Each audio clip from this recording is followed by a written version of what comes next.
Pirita ja Pikakari randades avati Tallinna esimesed invarannad, mis on oluline täiendus linnaruumi ligipääsetavuse edendamiseks. Randades on nüüd laudteedega varustatud ala, kus on tasuta kasutamiseks veeratastoolid. Näitamaks, kuidas asi töötab, tehti külmaveekiustega demonstratsioon.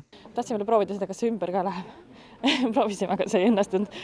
Nii et igal juhul inimesed, kes seda kasutavad, saavad elukogemuse, kui nad lähevad esimest korda merre ja võin öelda, et see on turvaline ka. Mõlemas rannas on 3 spetsiaalset ujukitega ratastooli, mis on võimelised liikuma ka liival. See on lahendus, mis avab paljudele võimaluse esimest korda elus meres ujuda.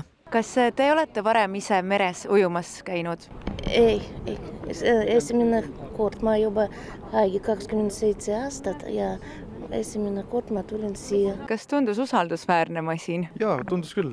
Paistab, et väga kergesti ümber ei lähe ja kui inimene on kaasas, kes hoiab kinni, siis täitsa usaldusväärne. Järgmise hankega tellime soojavee ka, siis läheb proovima. Ujukitega ratastooli kasutamiseks nädalavahetustel soovitatakse teenus ette broneerida, kuna sooja ilmaga võib huvilisi olla palju. Et ratastooli ujumine oleks ohutu, tohib vette minna vaid koos isikliku saatjaga. Muidugi selleks seda kasutada on kindlasti vaja kõrvalabi, et juba nendest ohutusreeglitest tulenevalt on vaja kellegiga kaasa tulla ujuma. Kas siin Pikakari rannas on välja õpetatud abiline, kes aitab kinni panna sellel toolil ja üldse ütleb, kuidas kasutada. Ligipääsetava ranna teenus nii Pikakaris kui ka Pirital on avatud kogu ametliku rannahooaja vältel iga päev kella 12-st 6-ni.